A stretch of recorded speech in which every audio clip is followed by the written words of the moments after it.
What's up, everybody? Welcome to another episode of Lever Up. I'm Jim Cabell, the founder and CEO of Influencer, and I got Josh with me today from On3. He's pinch hitting for Shannon Terry, and we're going to have a blast. We have Derrian Gobourne, aka Diggy, from Auburn Gymnastics. And if you watched our last episode where Shannon Terry and myself ranted about all the different topics with NIL, one thing I was adamant about is I think women are going to crush NIL, and they already are, especially in sports like gymnastics, where in the SEC, we've seen women make 6 times more in gymnastics than a football player per deal.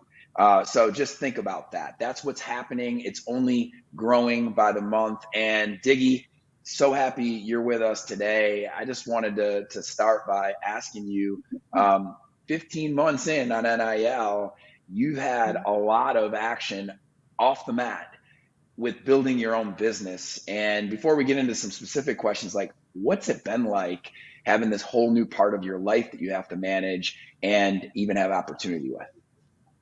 Yes, so it's definitely been crazy, but I definitely can say it's been one of the biggest blessings that's ever happened to me.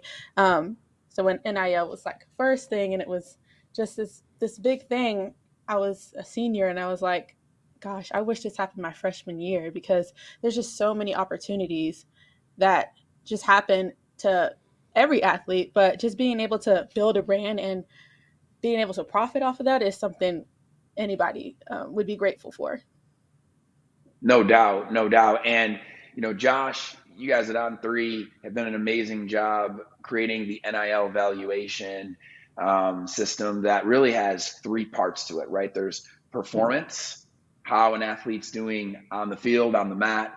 There's influence, how an athlete is doing with her social media, her brand, followers, engagement. And then there's exposure. And, Diggy, it's interesting to think about, like, not only are you performing on the mat, but your social is something you take very seriously. And there's a lot of exposure being a gymnast in the SEC at Auburn. So, how do you think about those 3 things, performance and your influence on social and the exposure of Auburn, and how they can help your value grow and help you realize more value with your NIL? Yes, so I feel like those 3 things tie in perfectly to NIL. I feel like being at Auburn with Suni Lee on our team, and Auburn is just a big SEC school. There's just been so many opportunities, so many eyes on every gymnast, and last year that really helped me grow my platform because she had so many fans, and then she brought so many fans to us as well. So it's been really cool to see my Instagram grow and just my fan base as well. Diggy, it's important to balance performance and brand building. How important is that to you? And do you see your performance reflecting in NIL? Like when you perform better, you get more NIL opportunities? Absolutely. And I feel like that could be kind of something that kind of makes people nervous in a way. Cause Mm-hmm. you know, when this was when NIL first came out, I was like, oh my God, I have to do good. I have to do good. And nobody's gonna work with me and all this extra stuff. But honestly, like I kind of use that to help me and help me push myself and push my brand and kind of build my brand more, if that makes sense. Right. There's a balance to be had there. Right. And building your brand is something that can feel or sound nebulous to fans or even athletes. What does that mean? But for you, you know, I always say to athletes, there's the inside the lines brand you have as an athlete, but then there's the outside the lines brand you have as a human being.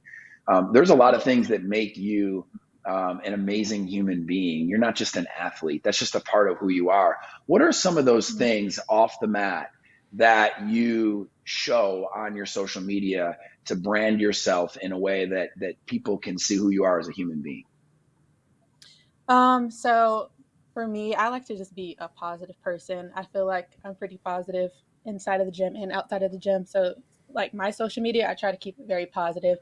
Yes, I love posting pictures and looking cute and all that, but I'm really big on posting a lot of positive quotes.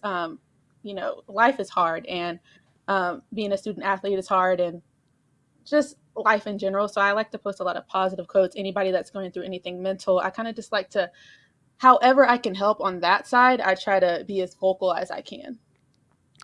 You had a big announcement last spring that you were returning to Auburn for your super senior year. How much did NIL play into that decision? NIL played a big part in that decision, and also us being great last year as a team. I had so much fun. Just traveling with my teammates, and it was just really, really cool. But NIL definitely played a big part. Like I said earlier, I was like, I wish I had this when I was a freshman, because I would have taken a lot of it just would have been a lot better. But knowing that I had an extra year, I just wanted to take that opportunity for my team and for myself. And you are one of several selections by the WWE to be a part of their next level program, and that's an amazing opportunity. You were at our influencer NIL summit. Triple H is on stage announcing you as part of that class. Talk about that program. Talk about the opportunity through our relationship at Influencer and through what the WWE's been as a partner to us. For you to be a part of this initial class, because it's really cool to see. Yeah, so being a part of WWE is super cool. And so the funny thing is they reached out like a while ago, like maybe like when NIL was like first a thing. There was this account and it was verified. It was like WWE, and they reached out and they were like, "Hey, we want you to be a part of this class." And I don't know much about WWE. I didn't grow up watching it, so I just thought it was kind of weird. I didn't know if it was real or not, just because of like, I just felt like with NIL, people were going to try to kind of like, I don't know, overstep and just do weird things. So I was just very cautious. And so I was just like, no, thank you. And I turned it down. But at nationals, they were out scouting and they saw me do my floor routine. And then they reached out again. And I was just like, I'm really faithful and religious. And I was like, if God is putting something in my life again, I'm going to go for it. And so I kind of just took the opportunity. I sat down and I talked with Tristan. And so that's kind of how that happened. And then the NIL Summit was super cool. Very life-changing event. I've met so many amazing people, but just to be able to be on the red carpet with Triple H and all the other amazing athletes that signed with WWE, it was just a dream come true. I've never really been a part of anything like that before. So that was awesome. Well, we Now got that to you get you to the know, next one in the new year as well. I'll hit you up about that, because I want to get you on stage in front of the athletes, telling that story and talking about some of the things you're talking about today. Sorry, Josh. no, I think it's really cool. I was going to ask, now that you know that the WWE opportunity is real, it is legitimate, they are a huge brand, do you view it as more of you're like a brand ambassador, or do you view it as like, hey, this could be my future after I get done with gymnastics, like this could be a viable option for me? Right. So I'm kind of treating it as both right now. So right now I'm not really obligated to wrestle Mm-hmm. at the end of the contract, but that's definitely the goal for them. And as I kind of just learn more about it, I feel like it definitely does fit my personality. If you ever see me perform on floor, I definitely am a character, and Mm-hmm. uh, I just feel like I'd be great at that. When I learned about like what actually goes into it, it is a lot of acting and just some stuff that just fits me. I thought it was like real, so that's why at first I was like, I just don't see myself doing that. But when I learned more about it and I sat down and actually kind of just went through it, I was like, this is definitely something I can see myself doing in the future. Interesting is at Influencer, we get a lot of inquiries from big organizations who say, hey, you guys have all these different schools, all these different sports, and in our business, whatever that is, our best performers are former athletes. And I think that's what's so Yes. cool about NIL. Like, when I first heard about NIL as a former student athlete and as somebody who had built a business in the space on the social media side with athletes, what I was excited about was that NIL would get athletes to start thinking of themselves as more than an athlete, start trying to work that muscle of, hey, I played this at Auburn or this at this school, and now I want to work for your company and be a leader, right? And getting athletes to think about that while they're still playing or performing is what I think is so great about NIL. Not that every athlete's going to make millions of dollars, because that's not going to happen. So this WWE program, I think, has given other big outlets, leagues, who see a lot of former athletes become leaders in their organizations, come to us and say, we want to partner with you. And we're seeing a lot of those things happen. Talk to companies real quick out there about how important it is for them to get involved with NIL so they can meet their future leaders in the current student athlete community.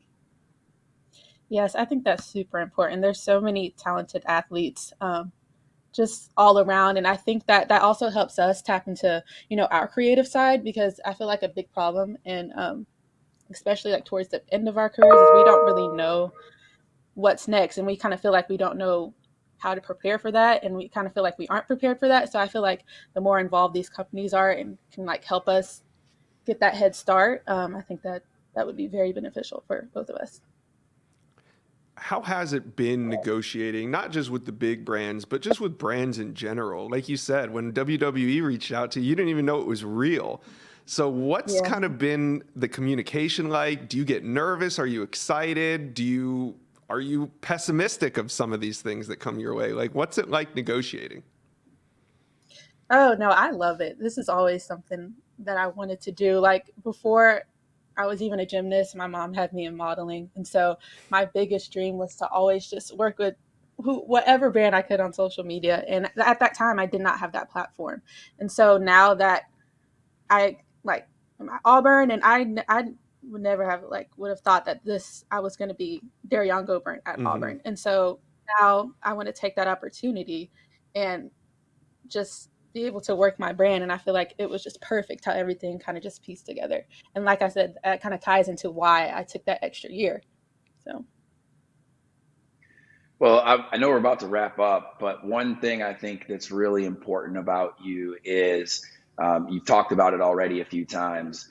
Your faith is important to you, being positive, mental health, and all we know athletes are dealing with around mental health is important to you. Obviously, performance is important to you, but you really are trying to be a well-rounded female athlete in an era where women are trying to continue to get everything they can on an equal playing ground, right? And so NIL, in my opinion, is something that is showing that opportunity to be real. And so I wanted to end with a question on that topic. How excited are you about how well women have done so far in NIL? And what are some piece of advice you would give a young woman coming up as a freshman with NIL already being real? Right. Well, I'm so proud of all the women that is taking control of NIL and just doing their thing. It's really inspiring. Even me being a fifth year, I just love seeing everybody just take advantage and know that you can be in this space too, and you can get a deal like a football player or even more.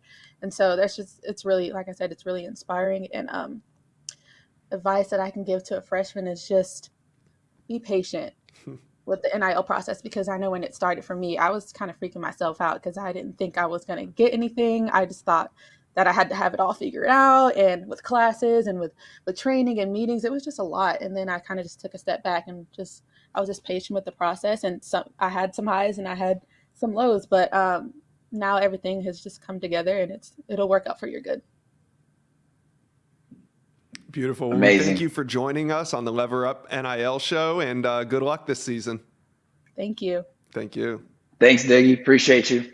We appreciate you tuning in to the Lever Up podcast, available right now on Spotify and Apple Podcasts. So make sure you subscribe, and make sure you subscribe to both the On3 and Influencer YouTube channels, where you can catch all the video content, cut-ups, mashups from all of the Lever Up podcasts. And of course, follow us on Twitter and Instagram as well at On3 and at Influencer. Thank you so much for tuning in today, and stay tuned for more great guests to come on the Lever Up podcast. One take, Tommy!